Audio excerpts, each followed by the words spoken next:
5 rutinitas subuh ibu rumah tangga.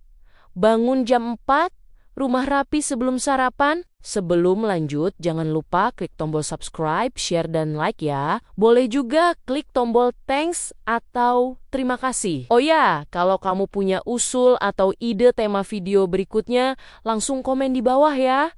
Makasih, dan kita lanjut sekarang. Halo Bu Ibu semua, semoga sehat dan bahagia terus ya. Jam 4 pagi rumah masih gelap, tapi dapur sudah menyala lebih dulu. Bukan karena lampunya pintar, tapi karena ada ibu yang bangun sebelum semua orang merasa perlu bangun. Mata masih berat, badan masih minta ditawar, tapi pikiran sudah lari kemana-mana. Sarapan apa? Rumah masih berantakan.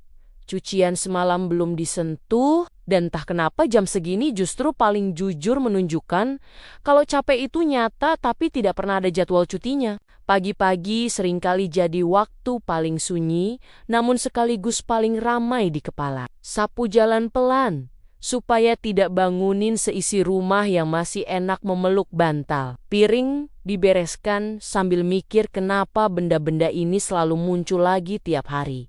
Seolah punya perjanjian rahasia dengan malam. Ada sedikit tawa kecil, ada desah napas panjang, ada perasaan campur aduk antara ingin rebahan lagi dan ingin rumah terlihat rapi sebelum matahari ikut nimbrung. Fenomena ini tidak pernah masuk daftar prestasi siapapun.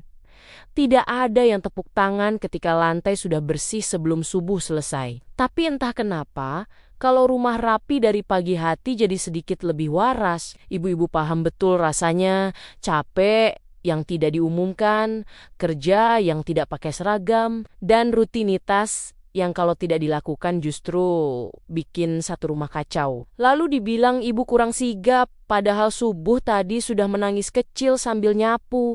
Rutinitas pertama selalu dimulai dari bangun jam 4 pagi, dengan kondisi badan masih setengah di dunia mimpi dan setengah di dunia nyata. Mata masih berat, tangan refleks cari selimut lagi, tapi otak sudah keburu nyala, mikirin hari ini mau masak apa, anak ada jadwal apa, dan suami nanti sarapan pakai apa. Kadang lucu juga, belum benar-benar bangun tapi pikiran sudah lari kemana-mana.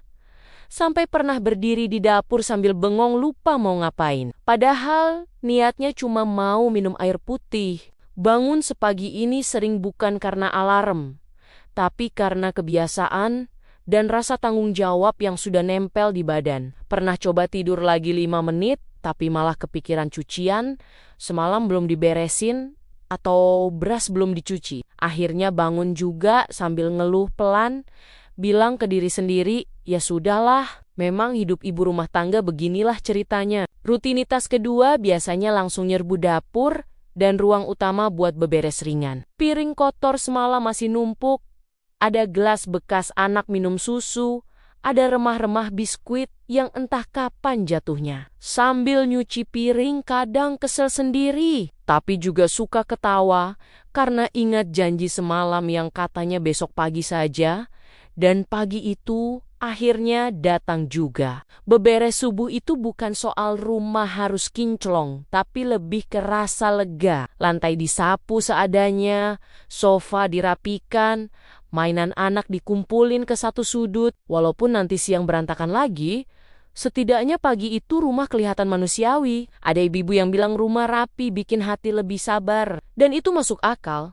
Karena masak sambil lihat dapur berantakan rasanya gampang emosi. Rutinitas ketiga masuk ke tahap yang kelihatannya sepele tapi makan waktu, yaitu menyiapkan bahan masakan. Mulai dari ngeluarin ayam dari freezer yang kerasnya kayak batu bata, sampai motong bawang sambil nahan mata perih. Kadang sambil motong bawang, air mata keluar bukan cuma karena bawang, tapi karena mikirin uang belanja yang harus cukup sampai akhir minggu. Di tahap ini sering muncul drama kecil yang sangat nyata. Seperti sadar cabai habis, telur tinggal 2, atau lauk yang direncanakan ternyata belum dicairkan. Akhirnya otak ibu langsung mode kreatif, mikir alternatif masakan seadanya, tapi tetap layak dimakan. Disinilah skill bertahan hidup ibu rumah tangga diuji, masak dari bahan terbatas tapi tetap harus ada rasanya. Rutinitas keempat adalah mulai masak Sambil nahan ngantuk dan pegal, kompor dinyalakan,